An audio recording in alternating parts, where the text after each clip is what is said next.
ભાઈ શ્રી વિનોદભાઈ, રૂપાબેન,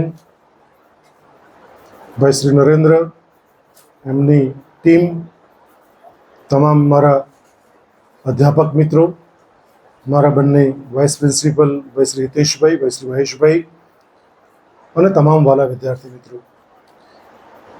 કેટલાકનું આવ્યો ત્યારે જો કે આવું પહેલી વખત થયું, પણ બીજી વખત ન થાય તેની કાળજી રાખવી અત્યંત જરૂરી છે. કે હું બેઠો હતો છતાં પણ પાછળથી કેટલાક વિદ્યાર્થીઓ બહુ જ કંઈક ડિસ્કશન કરી રહ્યા હતા. એ લોકોની કોઈ મહત્વની વાતો હશે, પણ આપણો સંસ્કાર અને એટિકેટ એવું કહે છે, શિસ્ત એવું કહે છે કે જ્યારે કોઈ કાર્યક્રમમાં તમને લાવવામાં પણ આવ્યા હોય ને, તો એ સંસ્કાર આ લોકો એક છાપ લઈને ગારડા કોલેજની જશે. એટલે કદાચ તો તમારી તો કેટલીક બગડશે મને ખબર નહીં, પણ મારી તો 101% બગડશે. એ ગારડા કોલેજમાં ગયેલો ને છોકરાઓ વાત જ કર્યા કરતા હતા કાર્યક્રમમાં. એટલે મહેરબાની કરી આ બીજી વખત સાચવવું બહુ જરૂરી છે. આજે જે કાર્યક્રમ રાખ્યો છે એની અંદર હું સર સાથે અને મેડમ સાથે વાત કરતો હતો, તો તમને એટલા માટે રઘુ સરના ક્લાસમાંથી લઈ આવ્યા અમે લોકો, રાઈટ? એટલા માટે લઈને આવ્યા કે બાકીના ક્લાસ બધા બહુ છે, આપણી પાસે હોલ બી ઘણા બધા ક્લાસમાં આપણે કરી શક્યા હોત, પણ હિતેશભાઈને અને અમારી ટીમને એવું લાગ્યું કે રઘુ સરના ક્લાસમાં જે વિદ્યાર્થીઓ છે એ ક્યાંક ને ક્યાંક આવા કાર્યક્રમથી વંચિત છે. જે પોસ્ટની જે સેવાઓ છે એ કઈ કઈ સેવાઓ છે, પોસ્ટ આપણને શું સુવિધાઓ આપે છે, એ અંગેની જાણકારી તમને અહીંથી જે પ્રાપ્ત થાય.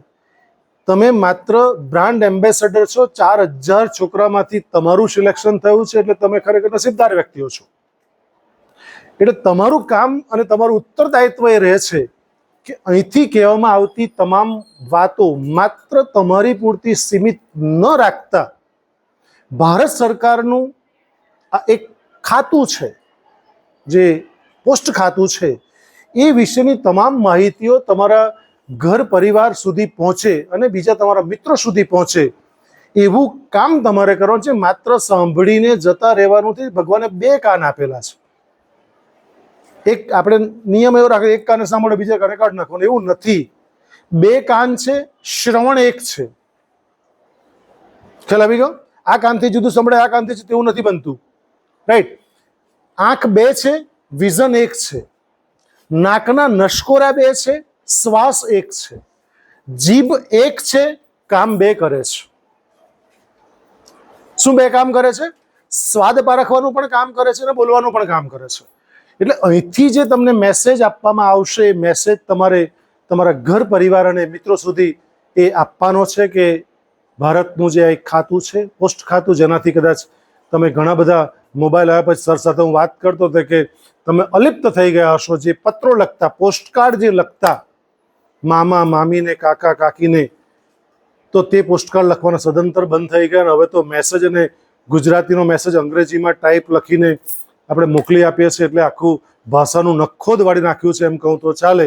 એટલે તમામને વિનંતી કરું છું કે તમે જો કહેતા હોય તો હિતેશભાઈનું આદેશ કરું કે તમે તમામ એકદળ ભેગા થાવ. જો કમિટમેન્ટ આપતા હોય તો નામ લખાવો કે સર અમે અહીંયા જેમ પોસ્ટર મેકિંગની સ્પર્ધા ચાલતી છે, તો તમારા કાકા મામા, ફોઈ ફુવા, માસા માસી, કોઈને પણ તમારા જે એકદમ નજીકના સ્નેહી સ્વજન દૂર રહેતા હોય તેને એક પોસ્ટકાર્ડ લખો. મેં એક પ્રયોગ એક વખત કરેલો. આપણને પોસ્ટકાર્ડ લખતા પણ નથી આવડતું.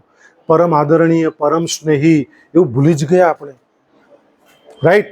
એટલે તમે જો ઈચ્છતા હોય તો આપણે પોસ્ટના સાહેબ લોકો આવેલા જ છે, તો આપણે પોસ્ટકાર્ડ તમે કહે તો 1000 મંગાવી લેશું, પણ તમારે લખવાનું અહીંથી જ પોસ્ટ થશે.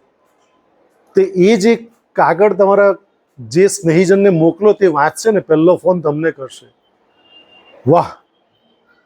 21મી સદીનું સુંદરમાં સુંદર તત્વ તમે આપી દો છો, જે ભૂલાઈ ગયેલું છે.